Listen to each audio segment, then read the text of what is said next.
welcome back. Show at 6:35 as we get through our morning show here on the Hump Day edition of the Lance Roberts Show. Of course, you get our live stream at our website, of course, realinvestmentadvice.com or the Lance Roberts Show.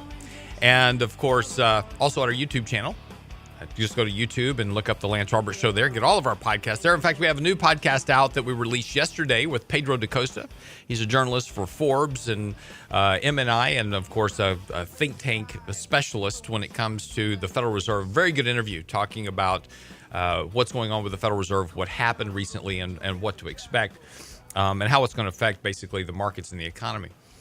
That's on, like I said, that's on our YouTube channel now.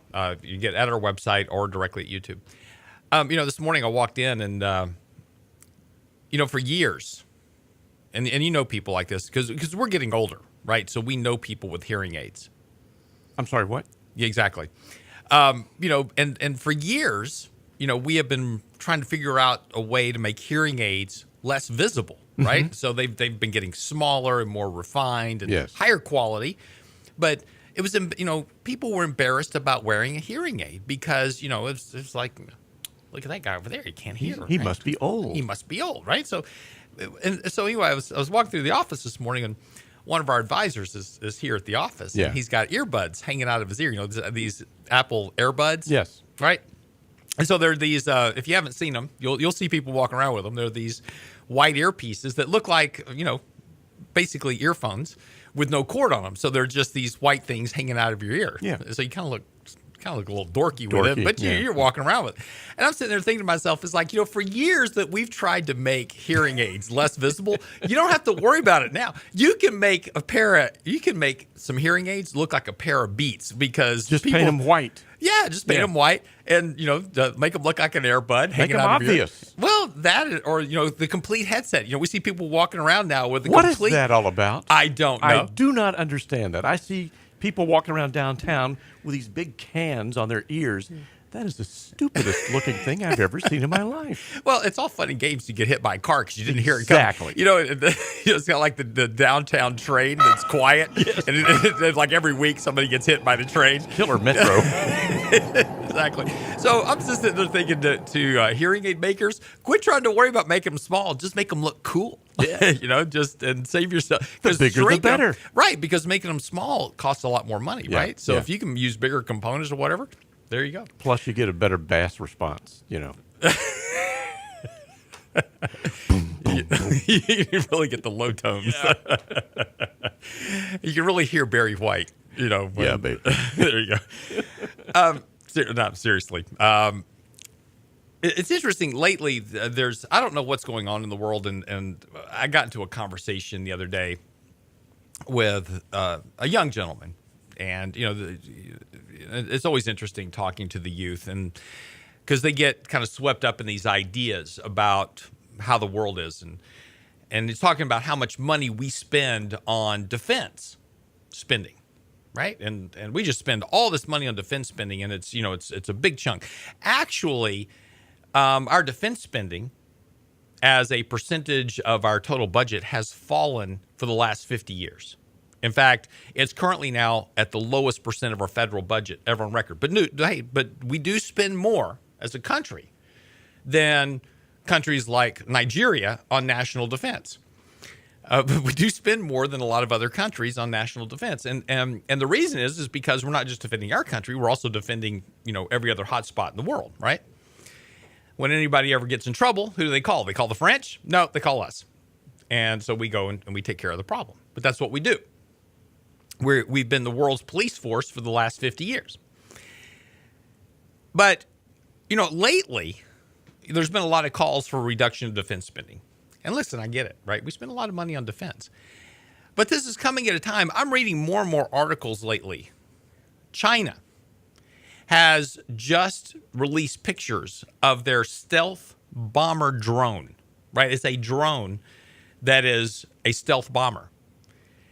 Russia has talked about hypersonic nuclear weapons that they've been developing. And these weapons are totally undefensible with current ballistic missile technology. So like our missile defense shields, et cetera, completely useless against hypersonic weapons.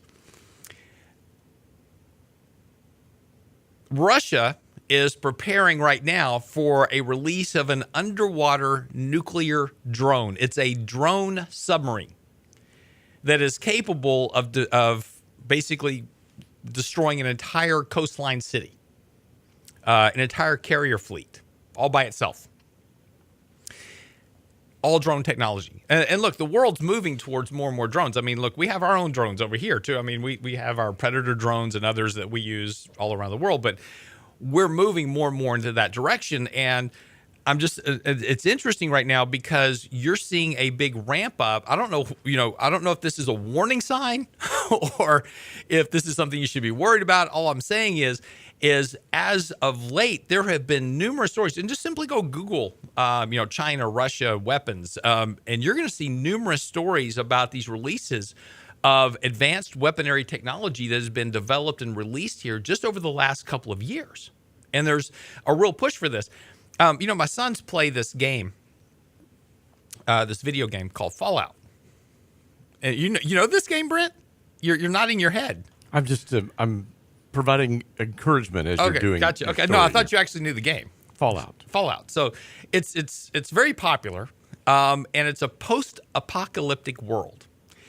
And this is after we've blown all ourselves up with nuclear weapons, and so basically you're on this planet. You got to scavenge all your stuff and build your base, and defend against all these nuclear irradiated monsters that are kind of running around the planet. And of course, everything's irradiated, so you've got to constantly battle radiation sickness. During this game, you got to achieve certain objectives, and you're trying to get the planet going again, basically, right? So this is what passes for entertainment these days.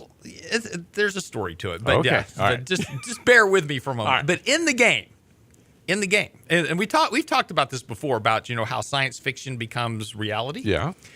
We talked about Russell's flip phone that he still uses, right? That was from the 1965 Star Trek series, right? The communicators, exactly. So those became the flip phones, and those were the models for it.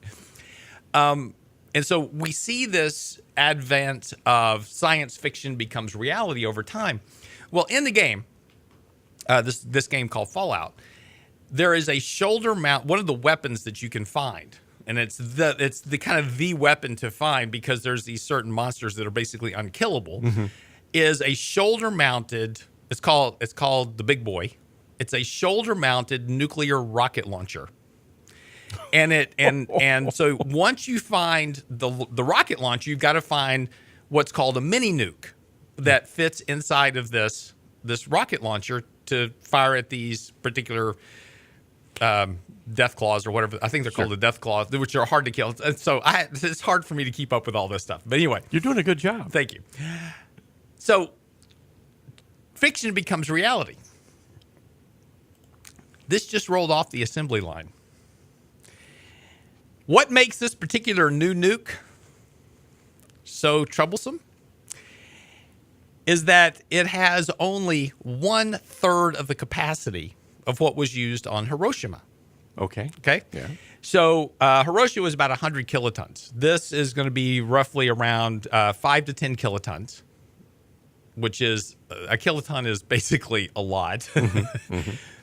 But this weapon, it's a mini nuke, and the design and look of it is exactly almost like it looks like in the video game. So, but the idea is the simple thing here is that this is a nuclear weapon. So remember, the reason that we have nukes is because of the deterrent factor, right? So we have all these mega nukes that we currently have that are 100 kilotons, 200, 500, whatever they are. And so we have these nuclear weapons, and they're a deterrent because nobody's willing to use theirs first because of the retaliatory response, right? So it's a deterrent from the threat of use. But with the mini nuke, and this is the line of it, yet potentially the most dangerous weapon ever manufactured, fulfilling the Trump administration's quest for nuclear war fighting flexibility, this weapon isn't designed as a deterrent against other countries launching its nukes. It's designed to be used. It makes the unthinkable thinkable. And I don't know about you, but that just scares the bejeebers out of me. So, like I said, Just read the headlines. I don't know what's going on globally, but I tell you what, there's a lot of people ramping up military weaponry. So I don't, I'm just saying. Be right back after the break.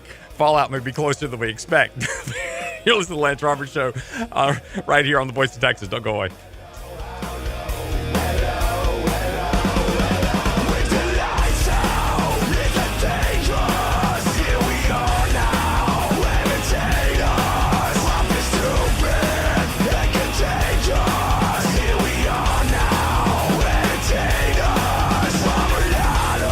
Get daily investment news you can use, delivered at the speed of the internet. Sign up for Lance's newsletter now at lancerobertshow.com.